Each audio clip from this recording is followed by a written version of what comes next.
أعوذ بالله من الشيطان الرجيم. بسم الله الرحمن الرحيم. ياسين والقرآن الحكيم إنك لمن المرسلين على صراط مستقيم تنزيل العزيز الرحيم لتنذر قوما ما أنذر آباؤهم فهم غافلون لقد حق القول على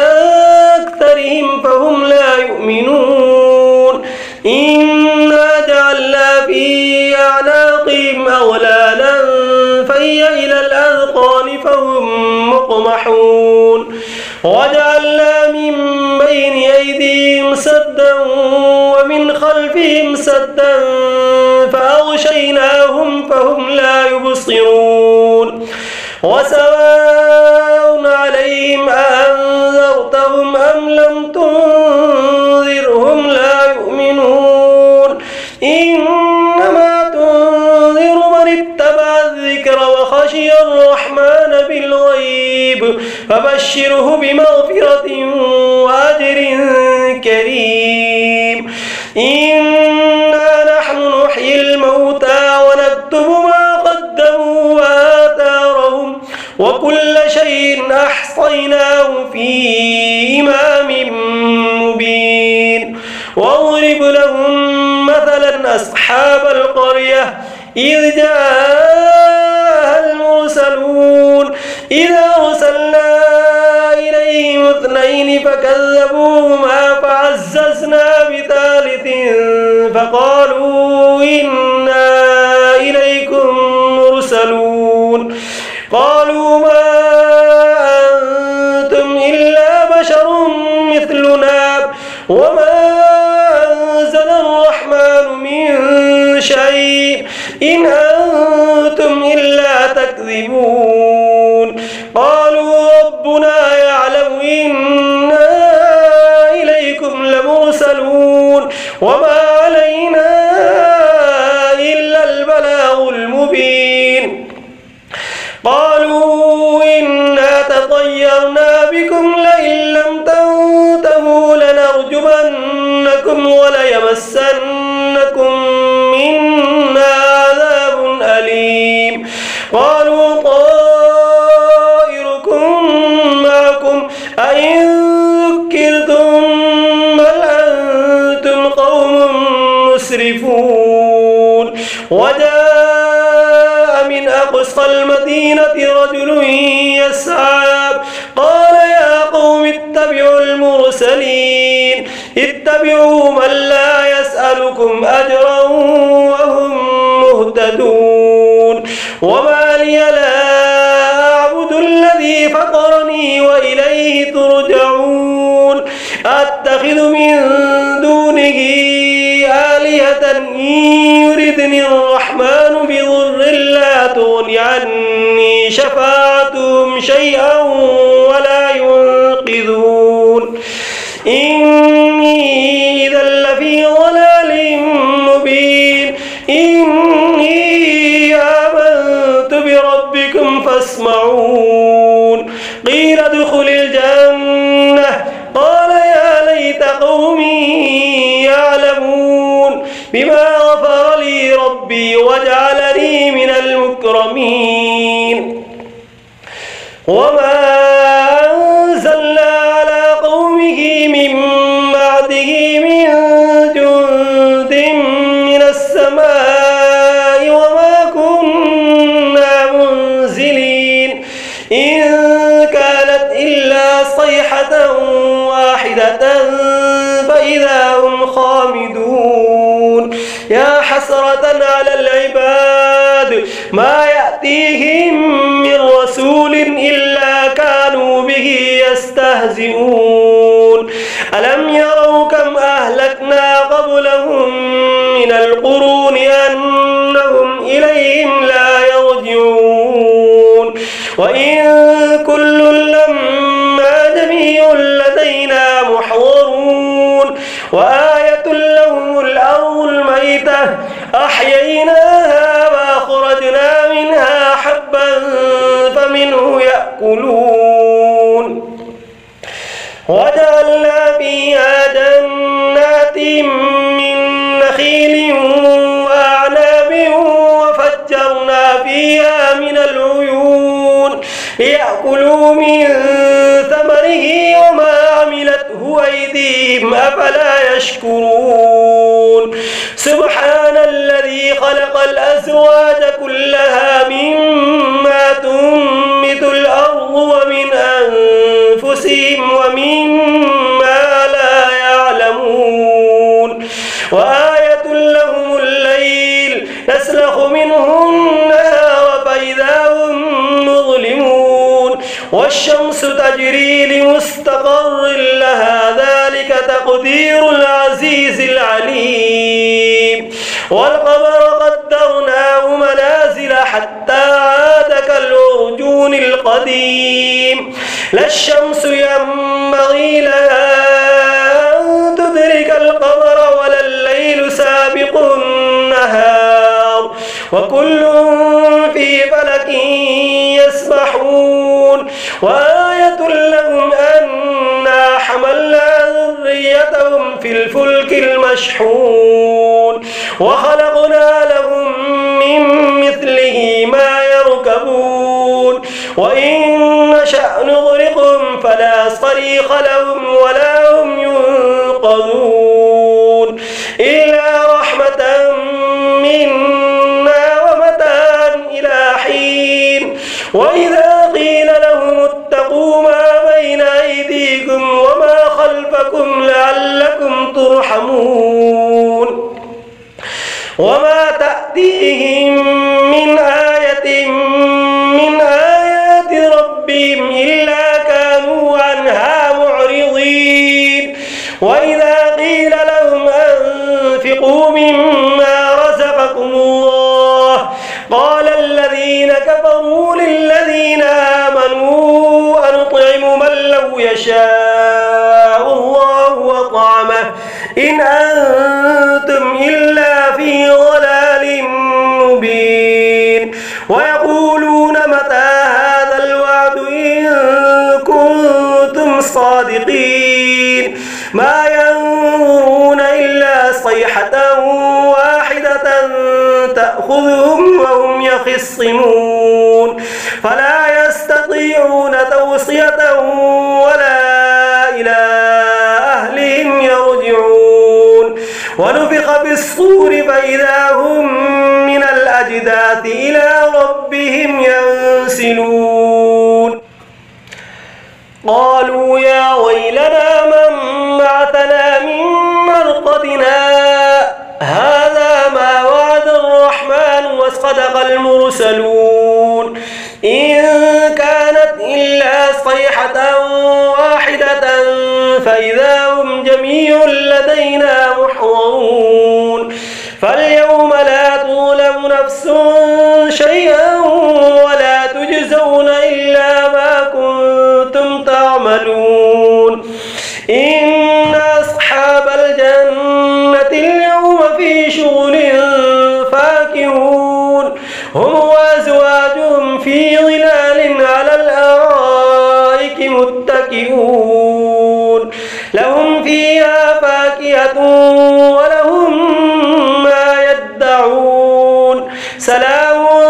قولا من رب رحيم وامتازوا اليوم أيها المجرمون ألم أعهد إليكم يا بني آدم ألا تعبدوا الشيطان إنه لكم عدو مبين وأن اعبدوني هذا صراط مستقيم ولقد أضل منكم جبلا كثيرا أفلم تكونوا تعقلون هذه جهنم التي كنتم توعدون اصلوها اليوم بما كنتم تكفرون اليوم نختم على أفواههم وتكلمنا تشهد أرجلهم بما كانوا يكسبون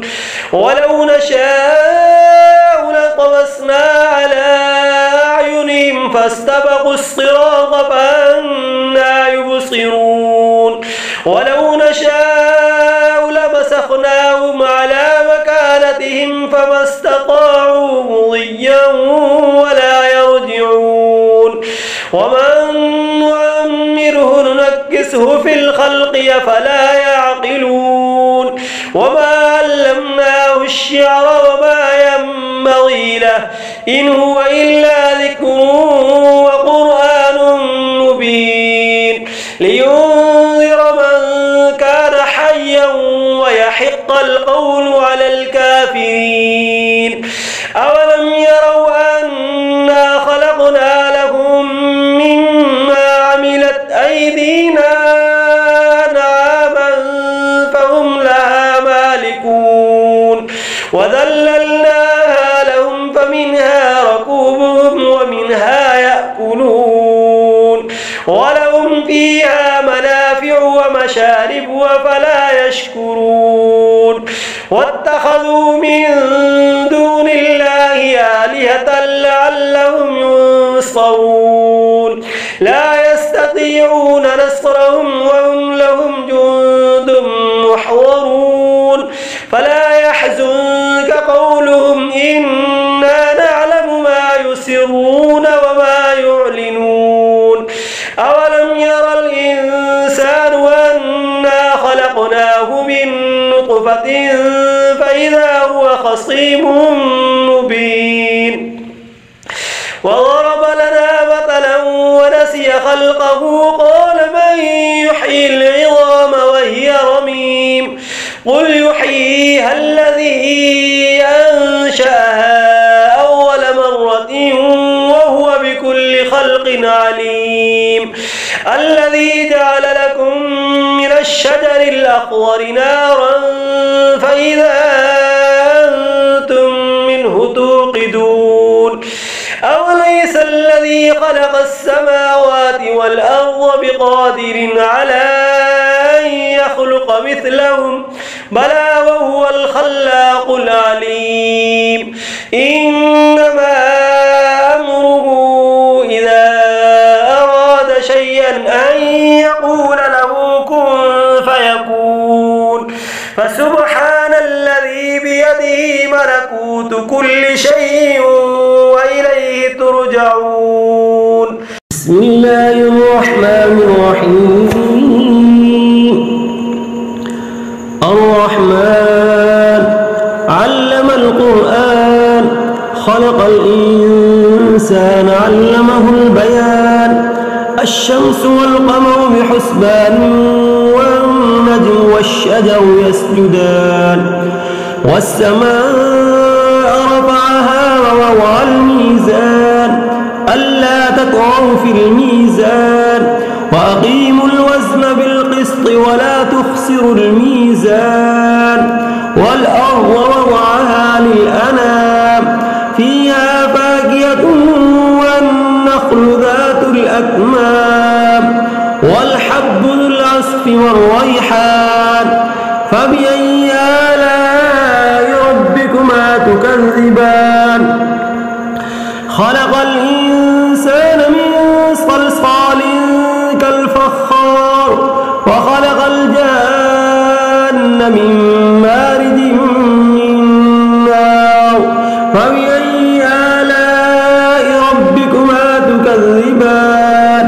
رب المشرقين ورب المغربين فبأي آلاء ربكما تكذبان مرج البحرين يلتقيان بينهما برزخ لا يبغيان فبأي آلاء ربكما تكذبان يخرج منهما اللؤلؤ والمرجان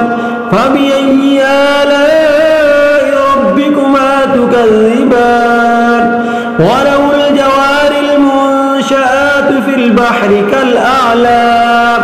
فبأي آلاء ربكما تكذبان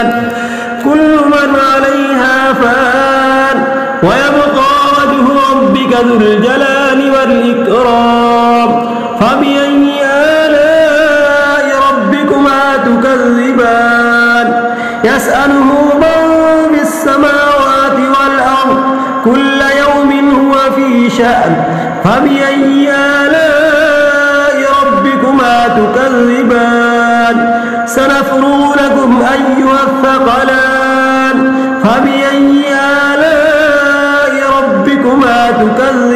تكذبان يا معشر الجن والإنس إن استطعتم أن تنفذوا من أقطار السماوات والأرض فانفذوا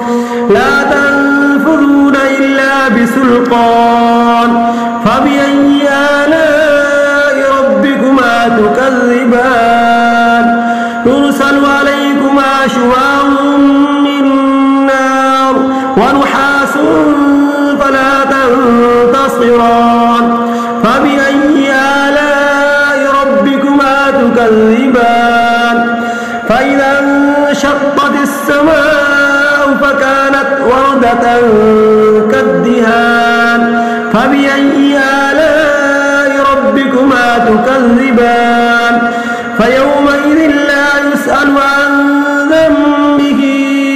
إنس ولا جان فبأي آلاء ربكما تكذبان يعرف المجرمون بسيماهم فيؤخذ بالنواصي والأقدام فبأي آلاء ربكما تكذبان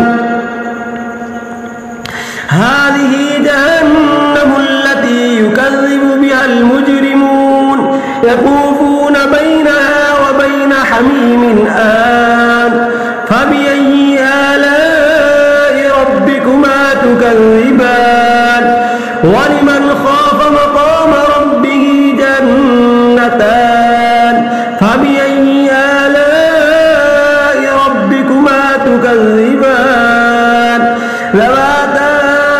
أفنان فبأي آلاء ربكما تكذبان فيهما عينان تجريان فبأي آلاء ربكما تكذبان فيهما من كل فاكهة زوجان فبأي آلاء ربكما تكذبان متكئين على فرش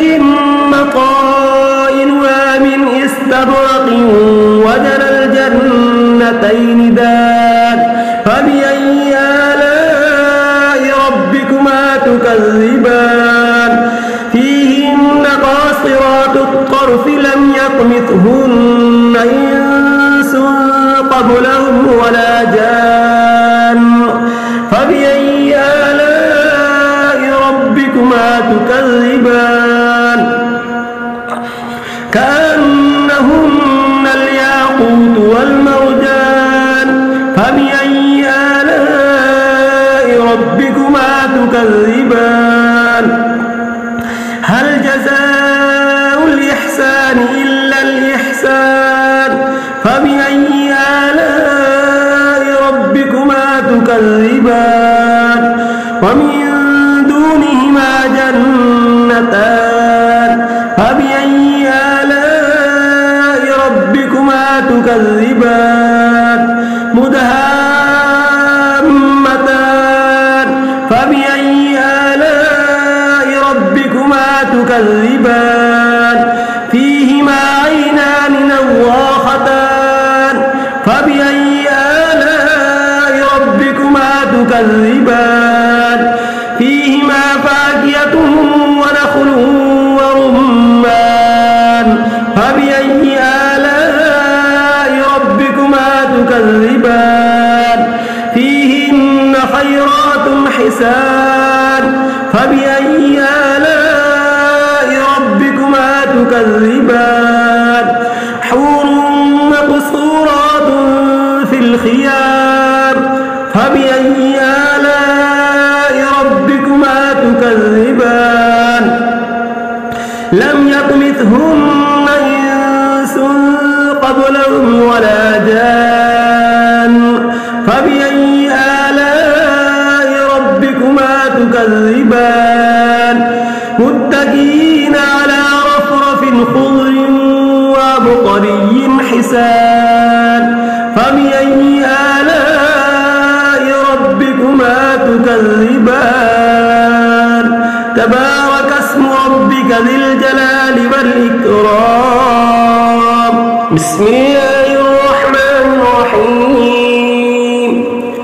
تبارك الذي بيده الملك وهو على كل شيء قدير الذي خلق الموت والحياة ليبلوكم أيكم أحسن عملا وهو العزيز الغفور الذي خلق 7 سماوات طباقا ما ترى في خلق الرحمن من تفاوت فارجع البصر هل ترى من فطور ثم ارجع البصر كرتين ينقلب إليك البصر خاسئا وهو حسير ولقد زينا السماء الدنيا بمصابيح وجعلناها رجوما للشياطين وأعتدنا لهم عذاب السعير وللذين كفروا بربهم عذاب جهنم وبئس المصير إذا ألقوا فيها سمعوا لها شهيقا وهي تفور تكاد تميز من الغيظ كلما ألقي فيها فوج سألهم خزنتها ألم يأتكم نذير قالوا بلى قد جاءنا نذير فكذبنا وقلنا ما نزل الله من شيء إن أنتم إلا في ضلال كبير وقالوا لو كنا نسمع أو نعقل ما كنا في أصحاب السعير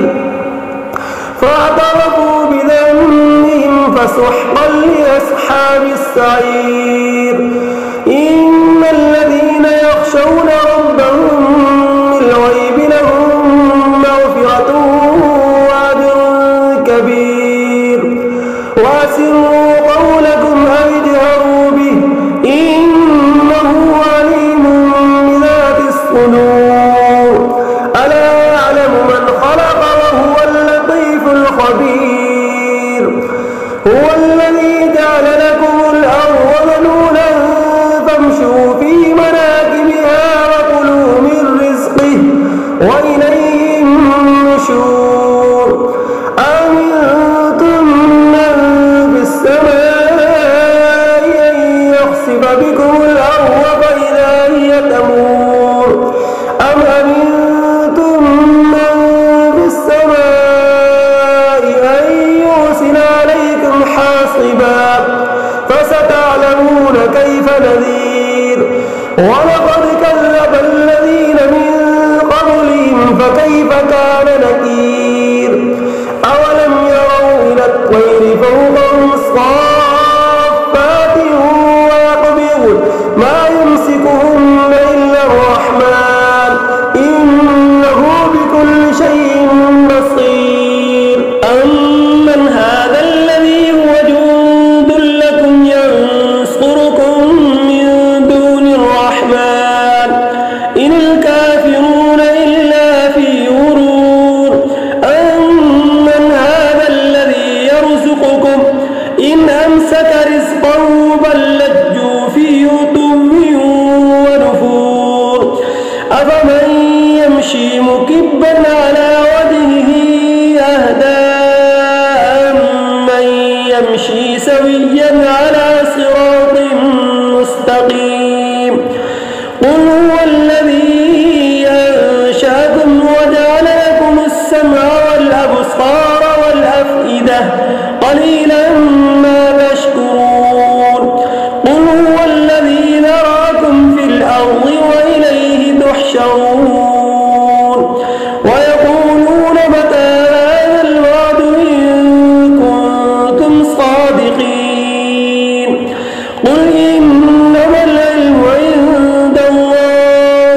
وإنما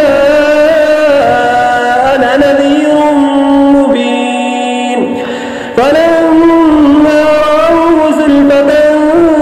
سيئت وجوه الذين كفروا وقيل هذا الذي كنتم به تدعون قل أرأيتم إن أهلكني الله ومن معي أو رحمنا فمن يجير الكافرين من عذاب أليم قل هو الرحمن آمنا به وعليه توكلنا فستعلمون من هو في ضلال مبين قل أرأيتم إن أصبح